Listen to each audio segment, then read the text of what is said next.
Today we have Mazda's all-new 3-row SUV, the CX-90. It is bigger, it's more premium, it's more powerful, and there's a lot to like about it. Now this is going to be a really detailed video. I'm going to try to cover a lot of what you get on different trims, all the powertrain specs, cover the exterior, the interior, and get it out on the road for a test drive. Let's get started. All right, y'all, let's take a look at the exterior details of this CX-90. So as you know, this is a new model, redesigned, gonna replace the CX-9.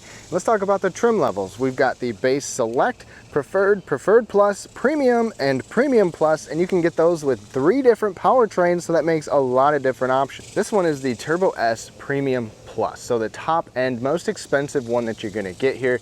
We've got a pretty signature Mazda grille with this design, the big logo. We've got sensors up front. We're gonna have LED blinkers and daytime running lights. LED headlights are standard on here, and you're gonna get these adaptive front lights on this high output turbo model only. Now the paint on this one is called Artisan Red. This looks very nice. It's definitely darker and different than the Mazda red that we've been seeing, but I like it. I think it looks great on here. You've got 21-inch wheels on this particular model as well. Some nice chrome accents, so it's different than what we see with a lot of different black accents all over. This is very clean and nice looking. One of the biggest changes for Mazda is that now they give us an inline 6-cylinder. So it's not a V6, it's not a 4-cylinder, it's an inline 6 turbo, and it's quite impressive. Now coming over to the mirror, you're gonna get turn signals in here. You're also gonna be able to get these mirrors with automatic dimming, power folding, and tilting down on the upper trims and the higher output models. Now dimensionally, the CX-9 is a little bit bigger. It's a couple inches bigger than it was. It's about 201 inches. I like the design, the body style, the sweeping back, the chrome trim. You're gonna get about 8 inches of ground clearance as well. Let me know what you think of this overall design. And finishing things out at the back, a simple, sleek design back here too. You have these large LED taillights. It's not quite the connecting taillight design like you see with a lot of different brands, but still LED taillights nonetheless, and everything looks nice. Now cargo space was definitely a weakness for Mazda with the CX-9. Is the CX-90 better? Well, we'll take a look. First of all, every model gets a power liftgate standard, and those upper trim levels are gonna give us a hands-free liftgate as well. So you've got this hands-free open and close optional on those upper trims. Now a closer look at the cargo area. This is improved over the CX-9. The space actually depends on whether or not you have the 2-seater or 3-seater for the third row. I'll put the specs down below. But over here we've got a 12-volt power outlet. We've also got a 3-prong 120-volt plug, a hook right here for a cargo net or grocery bags, which is always good to see. Same thing on the other side, a little pocket over here. And to fold the third row down is as easy as just pulling that. The headrest pops forward and boom, lays down nice and flat. The good news is the floor space is actually decent back here. You just can't stack up too much because of that steep area right there, but the floor space is not bad. This is a large backpack and that fits okay. Then we've got some hidden storage back here. We've got a little bit back here, your jack kit, and you will get a temporary spare standard on every model. The nice thing is if you use this as a 2-row, you've got a really flat cargo floor right here. This looks pretty darn good overall. It's just not quite as tall, and I'll put the specs down as far as the length and the width between the wheel wells. Now folding everything down, you have to go to the second row to fold those down. At this price point, maybe you would have expected some power seats, but I'm okay with this. Overall, good space. Those go pretty flat. You're just gonna have to deal with that center console right there, but still, you know, not as good as many of the smaller competitors or similar size competitors. So just keep that in mind if that's a priority for you. Now Mazda gives us this key fob standard. All the buttons are here on the side. It's pretty sleek, fits into your pocket quite well. It feels nice here as well. The one complaint though is that even on this top trim, the smart key system only works for the front doors. There are no sensors on the back doors. That's something that you typically see in more premium vehicles, some mainstream vehicles, but there's a little indentation right there to lock it. The mirrors will power fold on this model. Then you've got sensors in the back to unlock it. Now let's dig in right here. So Mazda gives us nice trim kind of all over the place.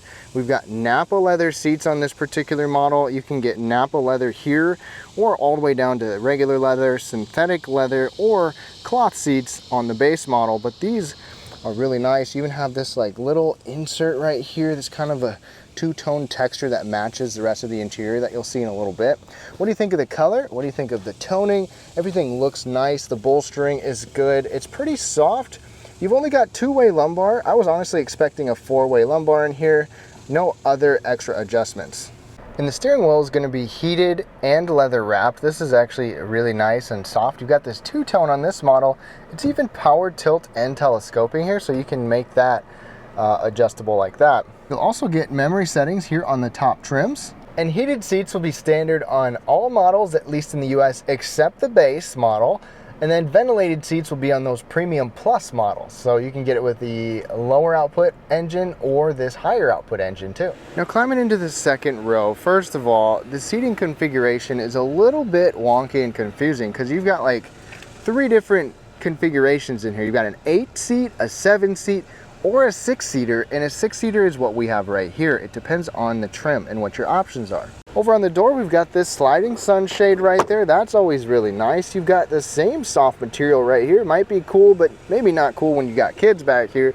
2 cup holders down there, which is great to see. And the same Nappa leather seats back here. This looks nice. Everything feels nice. It's just a premium back seat.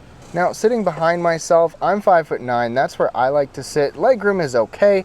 Definitely not great. It's not the strength of the CX-90. You've got a hump in the middle, but nobody really is going to sit in the middle unless you get that 8-seater. So keep that in mind. And then we've got our own climate controls back here. 3-zone is standard, so you're always going to get these.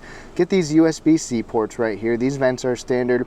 You've got heated or ventilated seats depending on the trims and all these controls. Right here, this is nice. You've got 2 cup holders. You've got a similar console to the front, a little space there, and a deeper center console down here. Plus, there's even a little slide-out tray below that. And we get a great view of this panoramic roof. Now, climbing into the third row, this is something that Mazda has improved. So first of all, getting in here with this configuration, we've got this little guy pulls forward. Then it gives you this extra space right here to get back there. And if I stop that at its earliest point in its tracks, I've got good knee space. Obviously, you would hope so. My feet don't actually fit like forward between this and the center console, so it's very tight unless they're up under here. I've got about size 10.5 shoes, so keep that in mind. Now, Mazda gives us cup holders. These are on both sides. You've even got a USB-C port back here. That's on everything except the base model. And look at this, Mazda even gives you your own little thigh air conditioning vents. It's kind of an awkward spot, but these are standard, and that's one thing the CX-9 did not have. Perhaps if you don't have the panoramic roof, maybe they'll be in the ceiling. I'm not sure, but at least the third row vents are still here, just in a weird spot. Now with that seat all the way back, as you can see, my knees would be about right at the end. So keep that in mind. Third row legroom, not as good as some other competitors, but still passable for, you know, some adults. And I can sit up tall with a hat. That's a plus. Now let's take a look at the rest of the interior for this CX-90. It's going to have a similar, simple design like you've seen in other Mazdas, but this is all new. Now over on the door, you're going to get a soft material up here, this nice matte wood trim, even this soft like ultra suede material there. Got this bulky grip grab handle right there. Then the bottle holder down here, this is decent size, and a little cubby down there. There's going to be more controls to the left of the steering wheel. Like I said, a heated leather wrapped steering wheel. You're also going to have rain sensing windshield wipers for the auto mode back there. You'll have little paddle shifters right here as well, and a very similar layout for the steering wheel controls that we've seen before. Not nearly as customizable with that. You basically just push this info button to change anything on that display. But as we zoom in right here, Mazda will give you a 7-inch display on some models, or this over foot long digital display right here. So like I said, you just push the info button to toggle information over there. This is the view that we have when we have our cruise control on. If I turn the cruise control off, then our view will change a little bit. This is not very configurable. When you've got your driver assist features going, it's nice to be able to see that, but it's not as configurable as a lot of different digital displays. It's just kind of the way you get it like this. You can make the text a little bit bigger. You've got a digital tack up there, or you can make these look more like analog gauges too. Right in front of us, we've got our head-up display. Now you can get this on certain models. We got it standard on this one, and you've got a good amount of information. Even your blind spot information will show up on there, your lanes, your driving assist features, things like that. You can get rid of it altogether if you want to. Now, push button start is right there, and then next to it, you've got this ultra suede type of material. It's like an Alcantara. This looks nice, it feels nice. along with a soft upper dash and a little bit of a recessed display right here. So even though this is the top trim, we get a 12+ inch screen, you can get a 10.25 inch screen on those lower trim models too. So you still got a big screen no matter what. Wireless Apple CarPlay and Android Auto are on here. The wireless is for most trims. Apple CarPlay, Android Auto with a wire are still standard on all models too. On Mazda's main screen, this looks exactly the same as it did before. You can go through things. There's a lot of different settings that you can customize, so you're going to want to dig into those and kind of experiment with it. Speaking of sound settings, we've got the 12-speaker Bose system, which is a part of most of the upper trim levels, standard on this particular model, and it does sound pretty nice in here.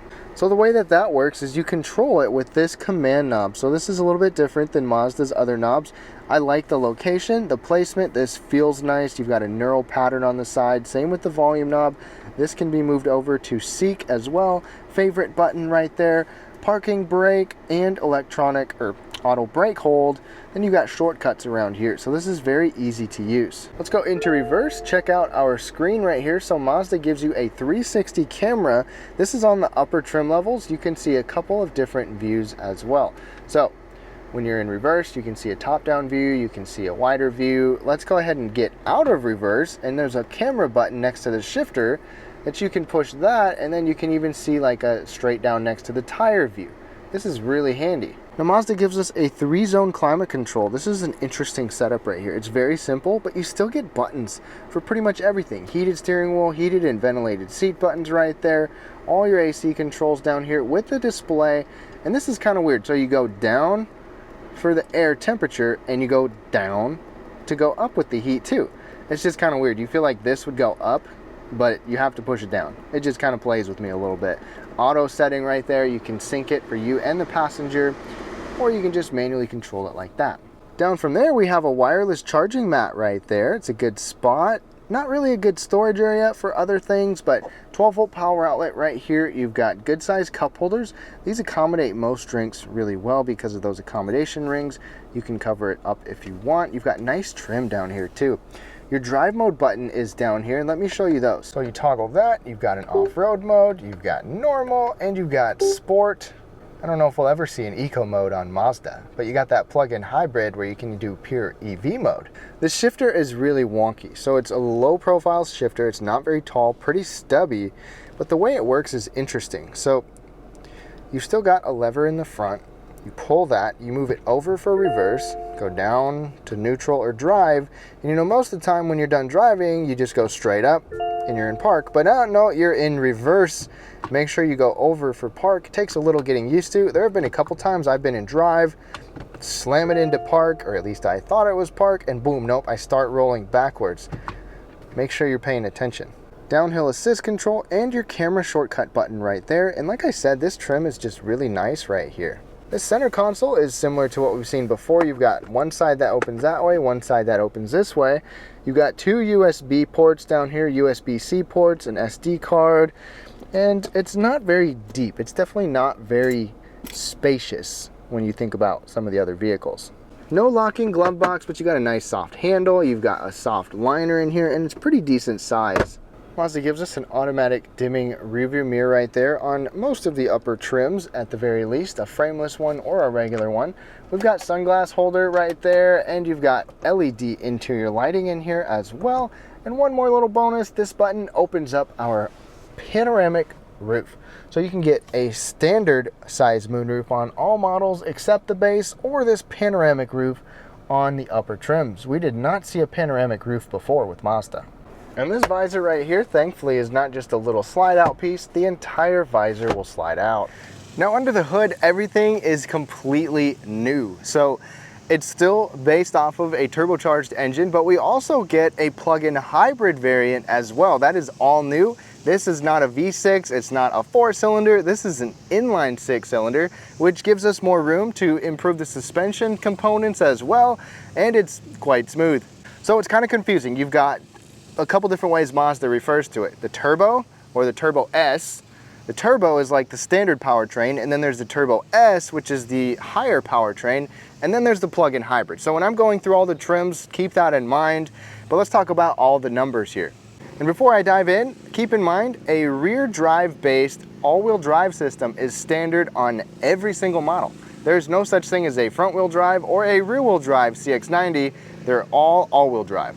But the standard powertrain is going to be the 3.3 liter inline 6-cylinder with 280 horsepower, 332 pound-feet of torque, paired with a 48-volt mild hybrid, which means you have a little electric motor and an 8-speed automatic. All models will also have that mild hybrid, so, or at least not the plug-in hybrid, but the 2 turbo models are going to give you a mild hybrid option, which gives you a little bit of extra power and torque from an electric motor at low speeds or taking off, and just slightly more efficient. Bump up to the higher output powertrain, the Turbo S is 340 horsepower, 369 pound-feet of torque with premium fuel, the mild hybrid system, the 8-speed automatic as well.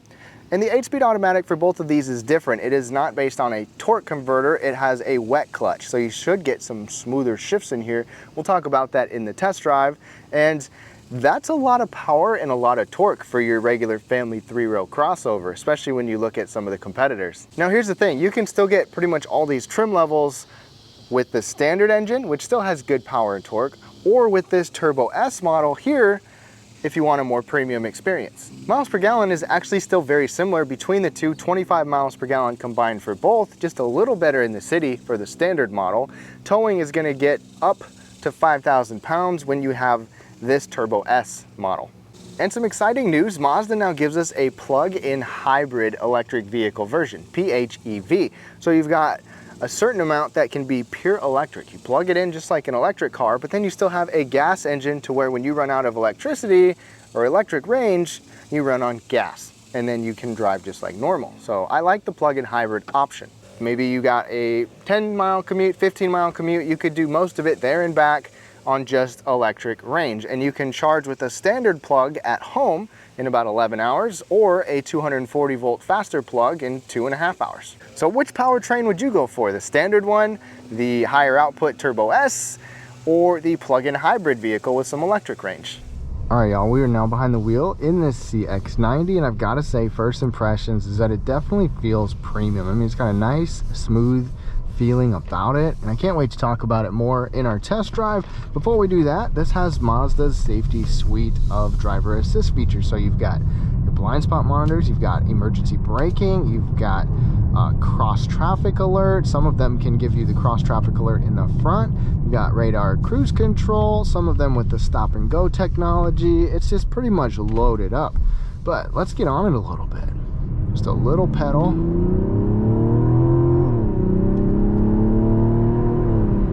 It sounds nice, it's pretty smooth, and this transmission is supposed to have more direct shifts, less loss of power in between, thanks to the wet clutch construction. Definitely different than their 6-speed, even though their 6-speed was very smooth. I never really had a complaint with that. And this one's been pretty good too, except at the times when you're slowing down and then just starting to speed up again, it can get a little clunky. But overall, a little more pedal, it's quick to respond. You're gonna get a little bit more boost from your electric motor as well, but this turbo is quick, it's punchy, the power comes out pretty darn early, so you don't have to rev it up, and it sounds pretty good. It definitely sounds better than their 2.5 liter turbo that they used to put in here. The steering feel on here is also well balanced and well weighted. It's not as heavy as some sporty ones. I feel like it's similar to what it was before, maybe a little bit lighter, a little bit easier to control. And one thing to note about steering, even though this is bigger, a little bit longer, and the wheelbase is a lot longer, this has a tighter turning radius than it did before. Thanks to the inline 6-cylinder here, we've got a little more room for some suspension components and things to improve that. And we have 21-inch wheels on this CX-90, but it's still a comfortable and composed ride. We've got a fully independent suspension here. Everything handles well, drives well. It's just a very refined package and driving experience, especially for a mainstream brand. Now, if you get the lower output turbo, it still has good power. The horsepower numbers are right on par with what most are, but the torque is pretty impressive on that. Now, I just put us in sport mode, and